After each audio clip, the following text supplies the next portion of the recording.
I'm Gwendolyn Hustvedt, and I am being joined here today by a colleague of mine, also from the United States, Pamela Turner. We're going to talk about World Home Economics Day 2022 and kind of get into some of the really interesting nitty gritty.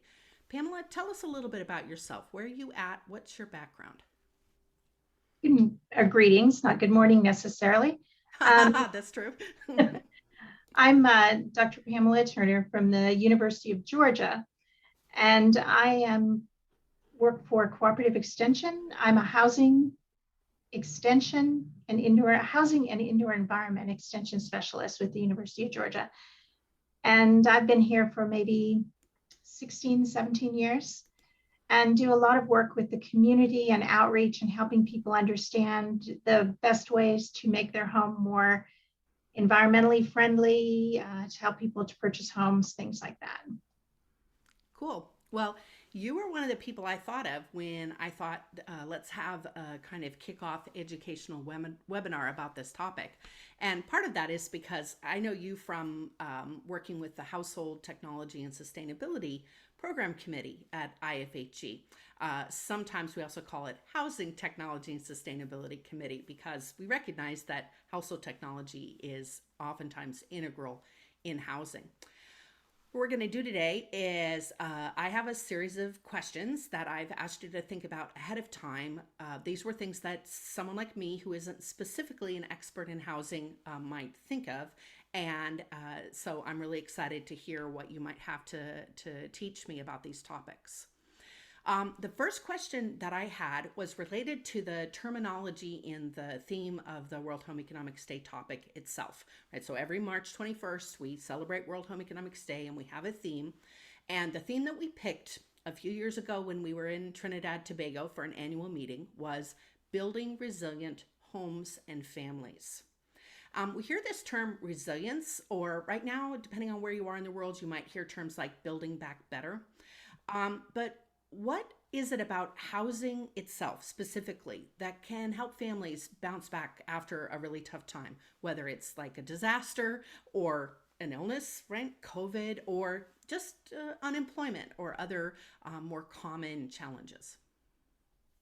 I think the biggest thing about housing is that it really, as we think of it, it's more than just a structure. It's your home, which is really that sense of stability in a family or in a community.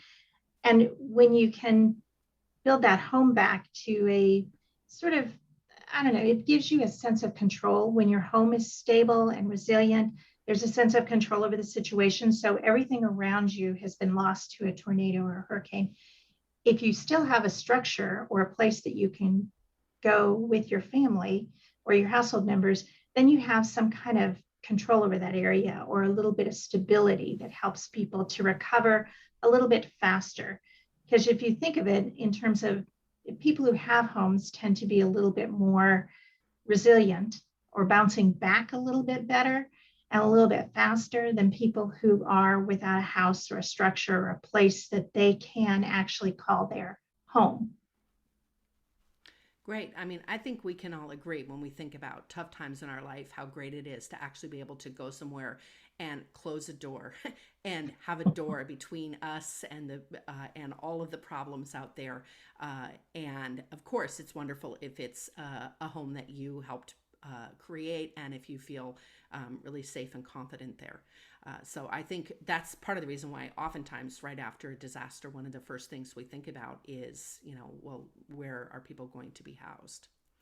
You know, thinking about disasters and stuff, right? Home economics really focuses on everyday living and life skills. So really basic activities that individuals and families engage in every single day. So why is it valuable for us to spend some time thinking about events that don't happen every day, like a pandemic or a natural disaster? I think the resiliency that we build actually comes from making sure you're prepared before something happens. So home economics helps us to think about those everyday things that we need to do, like feed our families, how are we going to cook food, how are we going to take care of our children. So if you're planning in advance and looking at the things that you need, then that's going to help you be more resilient when that disaster or emergency situation happens that disrupts your family. You have that little sense of stability of knowing what those things are. And home economics really is those life skills that we all, the foundation to most of our lives. We need to know how to cook and how to plan a nutritious meal for our family or where to get it, how to manage our money, how to build back that resilient house that's going to withstand those hurricane force winds or help to sort of withstand those, how to take care of our children, understand how our children develop and the brain development that goes on there, and just that general health and wellness so that when some disaster does hit, we then have those everyday skills to bring us back to that place of calmness, stability, and it includes, I think, also environmental issues in your home and that mental health, that stability provides that sense of calmness. It isn't really calm, it's a sense of calmness that you get from just having that little bit of, we know what to do now. And home economics can really help in terms of preparing just simple emergency preparedness, make sure you're there before something happens. As you're saying that, Pamela, I'm thinking about how, in some cases, home economists are educating their students or their clients in these everyday living and life skills that, in many cases, have been, well, we don't want to say lost, that sounds very dramatic, but have been reduced in importance within the larger society. And so having some basic cooking skills, for example, can be great for a family that's really come to be dependent on and enjoy having food delivery services. We all heard kind of crazy stories about people putting the lives of delivery workers in danger during a hurricane on the East Coast because they wanted a piece of cake. And the delivery workers have always delivered before. They didn't mind just having them deliver one thing, but in the event of a hurricane, it might be a good idea for a family to understand how to provide these needs for themselves. But if they've lost the skills entirely, right, then when the food delivery app goes down, what are they supposed to do? I mean, it's kind of a silly and dramatic example, but it does sort of make us think about how pretty basic everyday skills can be useful during an emergency. Could we kind of make a little bit of a list here? So what educational needs do you think families might have, particularly when it comes to being resilient in the way that we're talking about? I think there's a basics, just emergency preparedness that perhaps we don't focus on enough. In Extension, we do quite a bit with just, there's a whole community of Extension disaster preparedness.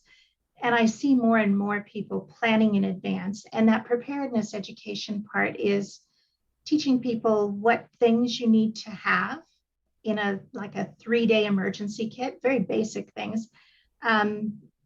Food and water to last you for 3 days, some type of a weather radio or a mobile phone or somewhere you can access weather and information, financial papers, important documents that you might need, and that'll vary country by country.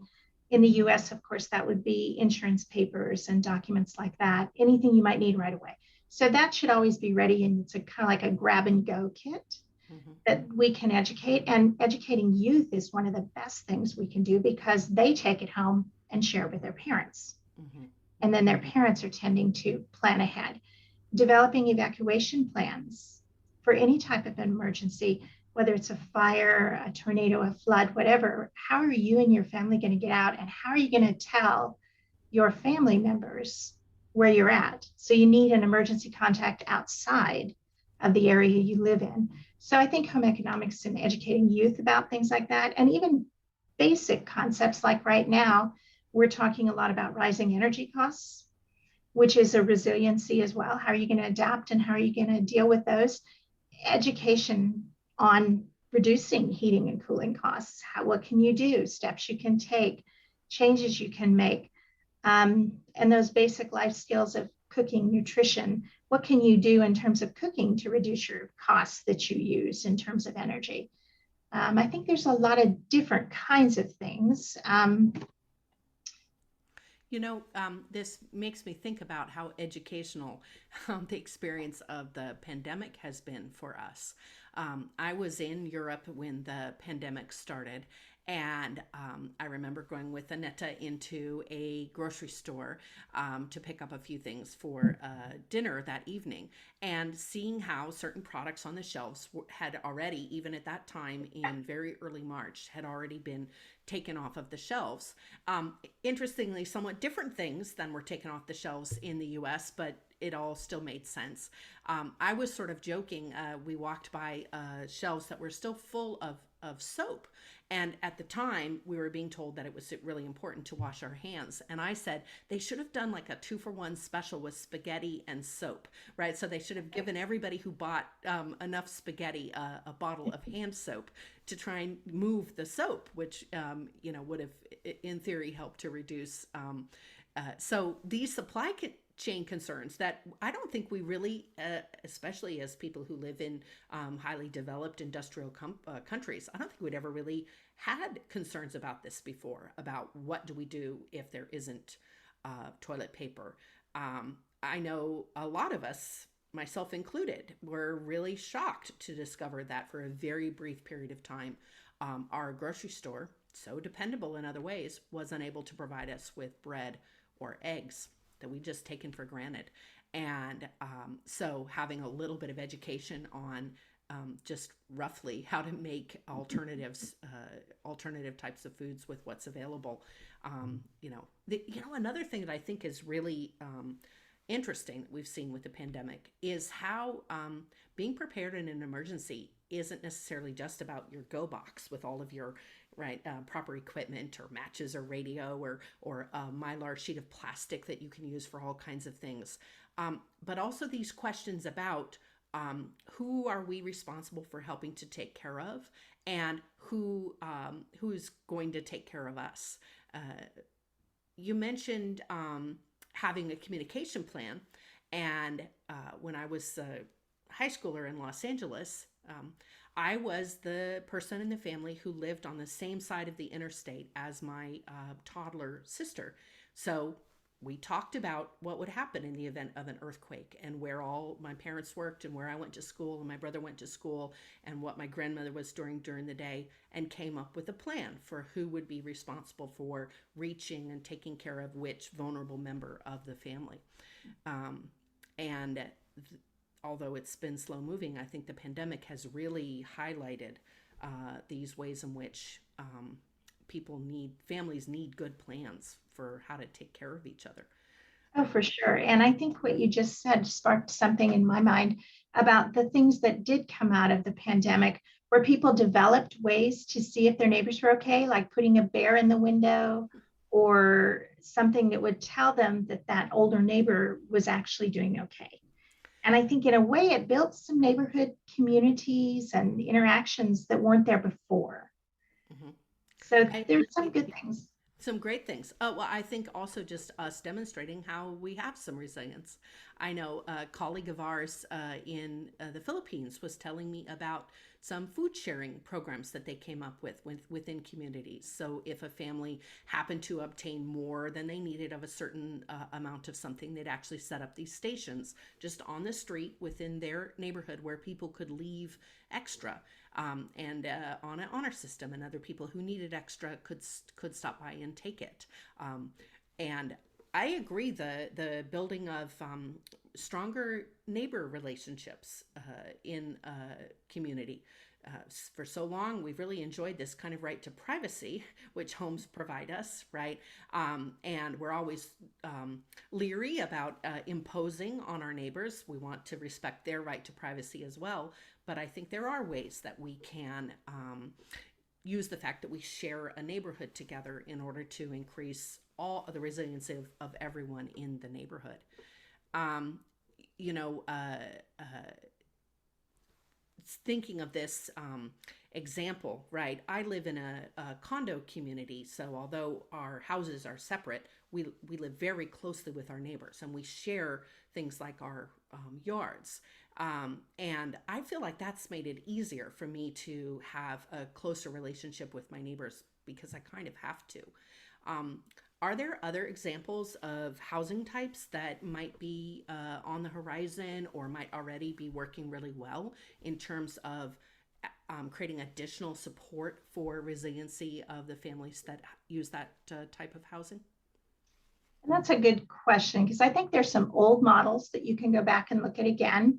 And I always think of any time that people are living closer to each other. And as we move into more sustainable green building practices, we tend to reduce the yard sizes and putting houses closer to each other and building communities with a shared green space. And that's always a good way to increase community participation. The concept of co-housing, where you all work together for that particular community, where you can actually have people of different ages living together. So you have someone watching that older person who maybe doesn't have any family left, or even a person with any kind of disability who might need some additional assistance. And even people without any disabilities or able-bodied people may still need, and we all need, other people in terms of our emotional and mental well-being, which we also saw in the pandemic. So many people, not many, but quite a few people had difficult times mentally in dealing with that. So if we build our housing in such a way that it's a little bit more inclusive and open to bringing people together. I did some research with some data here in the US on, it was collected by census, but we looked at housing and rentals. And if those high density units had greater problems than the lower density units, so if I had 100 units in the building, or if I had 20, which fared better? Well, the ones with 20 and fewer units actually did better than the ones in higher units, but people did better when there were more people in the house rather than fewer people, which is kind of counterintuitive. You think, well, too many people would drive you crazy if you were all confined together. And this was US data. But in reality, more people provided more interactions. So even if they were family members that you might argue with, you at least were chatting with them, and you weren't alone chatting with yourself or your pets, which is more what I was doing, chatting with my cat. Yeah, I think that's another really important thing that we need to pay attention to as home economists as we're moving through this hopefully next phase or whatever. I think we've all gotten tired of trying to predict what's going to happen with the global pandemic, but we can predict that things will change. That's the nature of life. And so as we're navigating these upcoming changes, I think it will be really useful for us to reflect on our own experiences about what really worked well for us, and find ways to value those and to build them into new endeavors that we're supporting, such as increasing the amount of density in a neighborhood to the point where we can have that increased resilience. I know I live in a neighborhood that has a lot of density that was created on purpose because of the builder and the city agreed that the neighborhood should have a sustainability aspect. And so the density in my neighborhood was created intentionally as an attempt to reduce our impact on climate change. And so I also kind of wanted to ask you about how the policies, we just finished the COP26 meeting in Scotland, and people are really curious about all of these, kind of greening our future. How will these policies that are designed to reduce carbon emission or to help countries meet these climate change goals, how do we predict that they'll be able to impact the resilience of homes and families? Right? Should I be planning for a solar panel, or what are other ways that I can not only increase my resilience but also help to meet these climate change goals? I think collectively, if we're all working together, which is the hope of all the climate change goals, is that we all are buying into it. And that then gives everyone a sense of, well, I'm not the only one doing it. Everybody's working on it. And I think that helps alone, that sense of world shared unity that we have, and that we're all taking some kind of action. Now, it's never always perfect, but the idea is there that we're thinking there is climate change. We've gone beyond the thinking of it's not real, which is a good thing. And so I think that shared collective, we're going to do something. And solar panels are wonderful, but if you have trees around your house, you either have to cut all the trees or maybe it's not an option for you and where you live. But there's other things you can do. And I think that one of the things, little things we can do. You may not be able to install solar panels. You may not be able to put a wind turbine or do anything like that. But there are other little things you can do, simple things, the lighting issues are always switching to more efficient lighting like LEDs, turning off appliances and things that you're not using.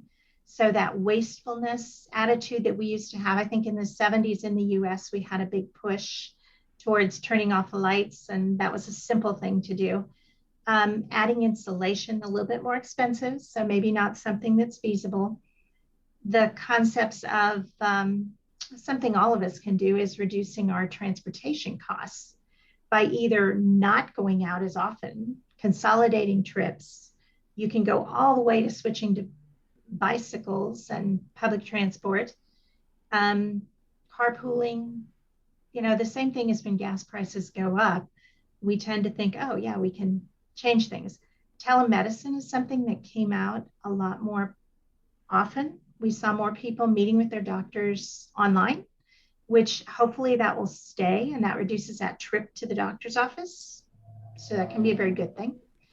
And we were talking earlier about minimizing waste, like fixing and repairing things rather than tossing them. Mm-hmm. Mm-hmm. Yeah, okay. So I guess I was thinking of like the most dramatic example of installing solar panels or buying an electric car, right? But you have a good point, which is some of the things that we've learned during the pandemic. We saw how during the pandemic, in fact, our use of carbon emitting energy sources was reduced. And of course, now we've bounced back, maybe not necessarily in a good way. Some people call it revenge travel. It's like I'm taking revenge on this pandemic by taking a trip. But we have already demonstrated how our homes and families are capable of adapting.